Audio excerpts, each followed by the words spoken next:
Welcome to Calming Harp, the sounds of David's Psalms. I'm glad you've joined us for this brief moment we share together. I will be playing some of the music that has been brought out of the Psalms. My name is Steve Reese. I play the harp, and over the last several years I've been bringing the sounds of David's Psalms into recordings.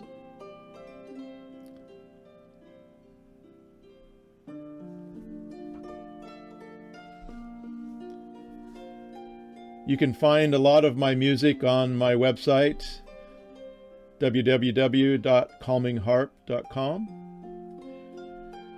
I have CDs available and MP3s.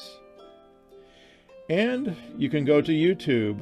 If you go to YouTube and then type in Peregrinati, Peregrinnatti, you will find hours of beautiful harp music that you can just play in the background and be calmed with the music that David may have played for his sheep at one time or another. So as we share this half hour, join me and enjoy the sounds of David's harp.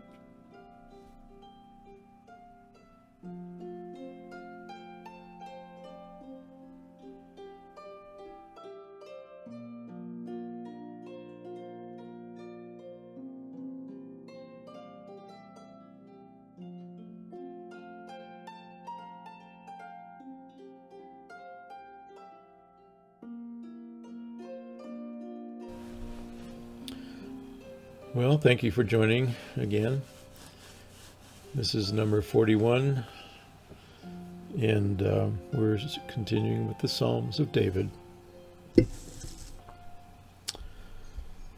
I have had a very interesting week this week, and I have gotten many notes from many of you, and I thank you for that.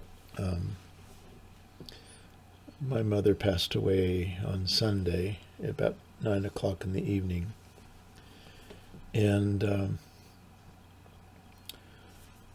it was bittersweet time, because it was sweet in the fact that we knew that she was going to be passing, and her next conscious moment would be with Yeshua, Jesus, and she would be seeing him, and she wouldn't be blind anymore, and she wouldn't be a diabetic anymore. She wouldn't have to take insulin. She wouldn't have congestive heart failure and near kidney failure. All of the things that had come against her in this life in the way of health, she would not have to deal with anymore. And so it's a great joy. But it's also a sadness because she's not here anymore. No problem for her, but something we have to live with. And my father is devastated, I would say. But I believe he's strong, and we've encouraged him to go through this grieving process, to let it happen, to not fight it, to go with it. And so he is, and I think he's actually in a very healthy place going through it right now. For those of you who didn't know, my mother was on hospice. She was in stage 4 congestive heart failure. She needed oxygen. By the time the end came, she was on oxygen, and we had to give her morphine as well to help her not be starving for air. And in the end, she died very peacefully. She was not struggling. And that was one of our prayers, that she would not linger and that she would not struggle. And our dear Heavenly Father answered those prayers in a very wonderful way. And so there's great joy on that side of things. And there's sadness, but we We all face that in some one form or another at some time in our life. So I thank you for your thoughts and your prayers. I'm always encouraged by the messages I get from my friends around the country and around the world. So, one of the Psalms that I turn to fairly quickly to help me gain my footing was Psalm 116. And I'll just read it. I'm going to let the music play here, and we'll just have it in the background again like we did last time. And that seemed to work okay. Kind of switch things up here and there so we don't get too much in a rut. So thank you for bearing with me. So as the music plays, I will begin to read some of the Psalms, and I'll have some more comments as well. Psalm 116. I love the Lord Yahweh, because he has heard my voice and my supplications, because he has inclined his ear toward me. Therefore, I will call upon him as long as I live. The sorrows of death have compassed me, and the pains of hell have gotten a hold upon me. I have found trouble, and I have found sorrow. Then, in the middle of trouble and sorrow, I called upon the name of my Adonai, Jehovah, Yahweh, my Redeemer. And I said, "O Adonai, I beseech you, deliver my soul. Gracious is Yahweh, and righteous. Yes, our Elohim is merciful. Adonai preserves the simple. I was brought very low, and he helped me, so I could return to my rest. O my soul, for Yahweh has dealt bountifully with me. For he has delivered my soul from death, my eyes from tears, and my feet from falling. I will walk before my Adonai in the land of the living. I believed, therefore I have spoken. I was greatly afflicted. I said in my haste, all men are liars. What shall I render to Adonai for all his benefits towards me? I will take the cup of salvation and call upon the name of my Lord. I will pay my vows unto Adonai now in the presence of all his people. And this is my favorite sentence in this psalm. Precious in the sight of Yahweh is the death of his saints. O Adonai, truly I am your servant. I am your servant and the son of your handmaid. You have loosed my bonds. I will offer to you the sacrifice of thanksgiving, and I will call upon the name Yahweh. I will pay my vows unto Adonai now in the presence of all of his people. In the courts of Adonai's house, in the midst of you, O Jerusalem, praise ye Yahweh. Precious in the sight of Yahweh is the death of his saints. And as I comforted myself and my father with those words, there truly was comfort, because we understood that our dear mother, my father's wife, my children's grandmother, and also their children's great-grandmother. She is actually more precious to Yahweh than she was to us. It's hard to think about that, hard to believe that, hard to understand that. But her passing was precious to him in an even greater way than it was to us.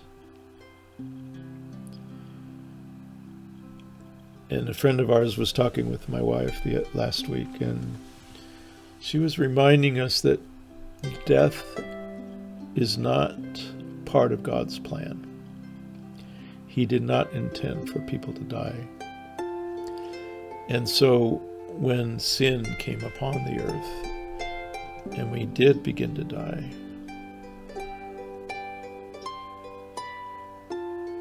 part of what his plan has always been from that day one on was to do away with death. And we were just reading this morning in 1 John that one of the reasons Yeshua went to the cross was to destroy death. So be it. Death does not have much more time left. And I'm so happy about that. So that was Psalm 116. Another psalm that I gained comfort from. It's a short one. It's one of the Psalms of Ascent. Psalm 126. A song of coming up. Ma'alot, Shir Ma'alot, song for coming up. Sometimes it's called the Song of Degrees. When Adonai turned again the captivity of Zion, we were like them that dreamed. Then was our mouth filled with laughter, and our tongue with singing. Then they said among the nations, Yahweh has done great things for them. Indeed, Yahweh has done great things for us, and because of that, we are glad. Turn again our captivity, O Adonai, as the streams in the south. Those, this is my favorite part, those who sow in tears will reap in joy. He that goes forth weeping, bearing precious seed, shall doubtlessly come again with rejoicing, bringing his sheaves with him. An amazing promise that the things that we now are sowing with sorrow, we will reap with great joy. Sorrow lasts for a lifetime. Sorrow only lasts for the night, but joy and rejoicing for a lifetime. Another psalm I wanted to share with you is Psalm 139. Another psalm of hope to the chief musician. A psalm of David. O Adonai, you have searched me and you know me. You know when I sit down and when I rise up. You understand my thoughts from afar off. You encircle me, my path, and my lying down, and you are acquainted with all my ways. Nothing escapes your observations of my life. For there is not a word in my tongue, but, O Adonai, you know it altogether. You have beset me behind and before, and you have laid your hand upon me. Such knowledge is too wonderful for me. It is high. I cannot attain unto it. Where can I go from your spirit? Or where would I be able to flee from your presence? If I was to ascend up into the heavens, that's where you are. If I make my bed in hell, behold, you are there as well. If I were to take the wings of the morning and dwell in the uttermost parts of the sea, even there your hand would lead me, and your right hand would hold me. I love that verse because I have always loved sailing, and I've always seen taking the wings of the morning to go to the uttermost parts of the sea as setting out on a sailing venture. Anyway, that's just kind of my little thing. If I say, surely the darkness shall cover me, even the night shall be light about me. Yes, the darkness hides not from thee, and the night shines as if it were day. And the darkness and the light are both alike to you. For you have possessed my reins. You have covered me in my mother's womb. I will praise you, for I am fearfully and wonderfully made. Marvelous are your works, and that my soul knows well. My substance was not hidden from you when I was made in secret and curiously wrought in the lowest parts of the earth.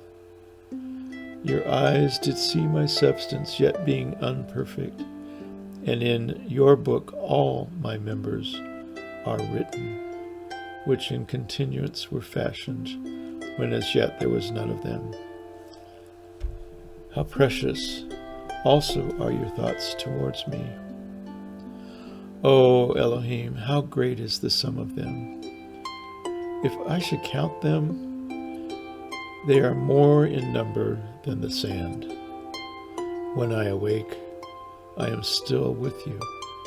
Surely you will slay the wicked. O Elohim, depart from me, therefore, all you bloody men, for they speak against you wickedly, and your enemies take your name in vain.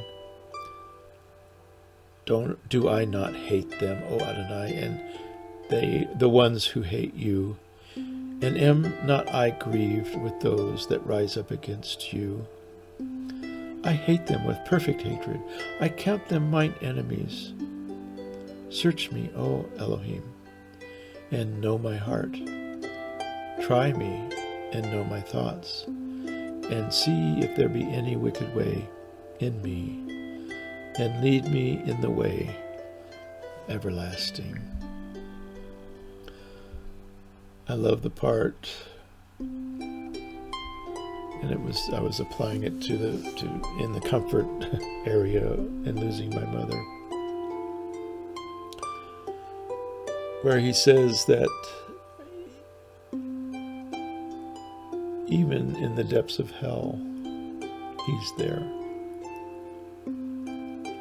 We can't escape him. Even when we pass from this life, he still knows exactly where we are. He still knows exactly what he's planning for our future, and he will do it. We may have to go into that dark area, that darkness, but with him, darkness is light. So those are the Psalms that I wanted to read. I wanted to share with you also that with my mother being on hospice, I want to encourage any of you that are facing the demise of one of your loved ones to consider hospice as an option. As a registered nurse, both my sister and I are registered nurses, and we worked in the hospital for many years and saw many people pass on in the hospital in such a foreign environment with poking and prodding and embarrassments and stripping of dignity and so many other assaults on our persons, our bodies, our minds, our spirits. And with my mother, I flew out here from Mississippi, and I was here the last 10 days of her life. And each of those days was a precious time. We spent time talking, remembering, sharing, looking at pictures, singing. I played my harp many times for my mother during the time. And when she passed, it was so peaceful. We kept giving her a little morphine to keep her breathing unlabored. What really happened was her heart finally quit because she had been in a very fast atrial fibrillation, and it finally just wore out. But what we saw take place was a time of rich togetherness. In the hospital, my father would not have been able to lay with my mother at night and sleep with her, but here he got to do that. We would not have been able to be right at her bedside at the time of her passing, but we were. We were there all 24/7, not just visiting hours. And along the way, my mother had had multiple surgeries. She'd had all kinds of stuff. She was diabetic, blind. And early this year, she called us together and she said, "I really don't want to go back in the hospital. Is there something else we can do?" And fortunately, we had a family member that worked for hospice. And the first misunderstanding she cleared up with us was that you don't have to be at death's door to go on hospice. You just ask your doctor to refer you to the service and let them evaluate. And normally, like in my mother's case, she needed oxygen at home so that when she got a little hard to breathe, she could put the oxygen on and relieve that. And that was really, at the start, all she needed. But it was enough for hospice to begin to supervise her care. And I have to tell you that the nurses and technicians of the hospice are just wonderful people. And they have pastoral care that comes by. They have social people working on all the other aspects. Even after my mother's passing, the social worker called us and said, we have bereavement services as well for the next year. That's part of what we do, even for my sister and I. And, they would look around the room and they say, you need to get this. And they would order it and it would be out the same day. And at one point, they even brought a hospital bed out. And my mother said, "I'm not using that." But in the end, it was great to have it here because it made us able to put her in a more comfortable positions. And so, it's kind of weird I'm talking to you all about this, but what I'm finding, as I've shared, I actually wrote an article that will be published for the month of November in the Masters of Health magazine that you can get online. And I called the article "Dying Well" because I believe that we can approach end of life in a much more sane, respectable way than so many people experience. I know when I used to work in the hospital, it seemed like there was such a drive to do every last minute thing. Sometimes we ask the question, can we keep somebody alive? When we really should be asking the question, should we be keeping somebody alive? And those are real ethical questions we need to really carefully consider. And so I would just encourage, if there's any of you out there that are listening to this, or somebody, that you really consider the hospice option. It doesn't, one of the things my father was worried about, is this hurrying her to die? And the answer is absolutely not. It's keeping her from having to go in and out of the hospital, It's making her comfortable here at home in her own environment among the people she loves. We don't have to worry about the big C that we have to mask up and all that stuff, or even allowed to enter into the premises or whatever. A lot of crazy things. My uncle passed away in December, and nobody could visit him, and we were trying to get him home on hospice, but he passed away before we could get it arranged, and he died by himself. And I just think that's a tragedy. So I've kind of been rambling here. I guess maybe I just needed to talk a little bit since I've been through this past week, and I thank you all for bearing with me. But I hope I've said something that may be helpful to somebody. And for sure, the music and the Psalms, that was one of the things that just my mother just loved. It just put her at such peace when I started playing the harp for her. Sometimes she'd say, Steve, go get your harp here. Yeah, well, go get it. Start playing it. So, and I would, and she would calm down, and it made a lot of difference. Just like David playing for King Saul. So that's my talk for this week. I hope you have found something encouraging from it, and I look forward to being with you next week when we once again look into the Psalms of David. So I hope you've enjoyed our time together. Stay tuned, as I say. Little pun. I have many more songs to share with you. I have more to share about how this all comes together. And I pray that you will share and help people, especially those you see stressed, especially in these times that we're going through.